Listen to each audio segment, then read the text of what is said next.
वो वट वृक्ष फल पुष्पों से लदा हरा भरा बड़ा ही सुहावना मालूम पड़ता था। उसकी एक शाखा में अभिनव वट पल्लव के खटोले पर शयन करता हुआ एक दिव्य बालक दिखाई पड़ा, जिसके तेज से सर्वत्र चारों ओर अलौकिक प्रकाश फैल रहा था। वह बालक नीलमणि के समान श्याम वर्ण का था और उसके अंगों का सौंदर्य बड़ा ही आकर्षक था। वह मुनिराज की यह दशा देख करके मंद मंद मुस्कराता अपने नन्हे नन्हे सुकोमल कर कमलों से अपना ही चरण कमल मुख में रखकर उसका अंगूठा चूस रहा था। हो सकता है वह इस स्वाद को परखने के लिए लीला कर रहा हो, जिसके लोभ से बड़े बड़े योगी ज्ञानी ऋषि मुनि उन चरण कमलों के मकरंद का आस्वाद पाने का यत्न किया करते हैं। मार्कंडे जी इस अद्भुत बालक को देख करके चकित रह गए। उनके आश्चर्य का ठिकाना नहीं रहा। सद्दर्शनात् गीत परिश्रमो मुदा प्रफुल्लित पद्म विलोचनाम्बुजः प्रहृष्ट रोमोद्भूत भाव शंकिता पृष्ठं पुरस्तं प्रदसार बालकम्। उस बालक के दर्शन से मुनि का सारा श्रम जाता रहा। हर्ष से उनका हृदय और नेत्र कमल खिल उठे। शरीर रोमांच से भर गया।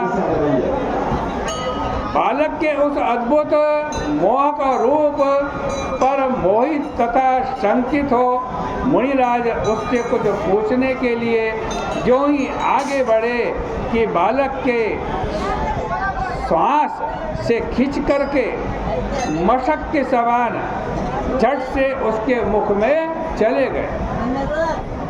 वहाँ उन्होंने संपूर्ण ब्रह्मांड को उस बालक के अंदर देखा।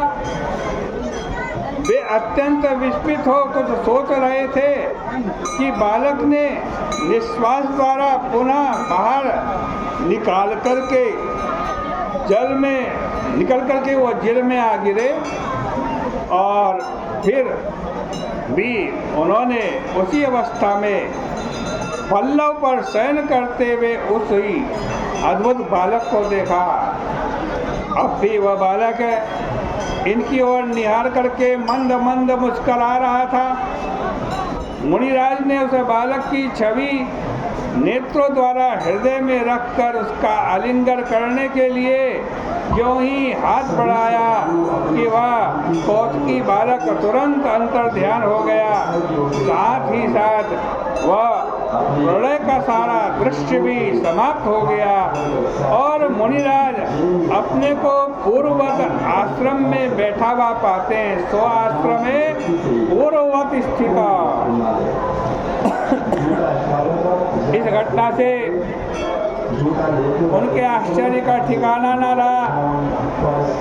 बालक की वह मनमोहनी मूर्ति उनके हृदय से हटती नहीं थी। उसका स्मरण करके उनके नेत्र से अविरल अश्रुधारा बहने लगी। वे उसी के ध्यान में तल्लीन हो गए। कहने सुनने को कुछ भी सामर्थ्य उनमें न रही। आप लोग भी हाथ जोड़ करके उन बाल मुकुंद भगवान का, उनके स्वरूप का आज ध्यान करें। कैसे हैं बाल मुकुंद भगवान? करारविंदे न पदारविंदम मुखारविन्दे विनवेशयन्तम् बटस्य पत्रस्य पुटे शयानं भालं मुकुन्दं प्रणतोऽस्मि नित्यं। प्रलयकालीन अपार जल राशि में किसान कोन पर बैठे हुए वट वृक्ष के पत्रपुट पर भगवान शयन कर रहे हैं। वे अपने नन्हे कर कमल से पद कमल से आज कहते हैं पद कमल को मुख में रखकर उसका अंगूठा चूसते हुए दिव्य माधुर्य रस का आस्वादन कर रहे हैं। ऐसे बाल मुकुंद भगवान को हम सभी श्रोतागण और वक्ता मिलकर प्रणाम करते हैं। बोले बाल मुकुंद भगवान की जय। इस प्रकार से श्रीमद् भागवत महापुराण के 12वें स्कंद का ये 9वां अध्याय यहीं परिपूर्ण होता है।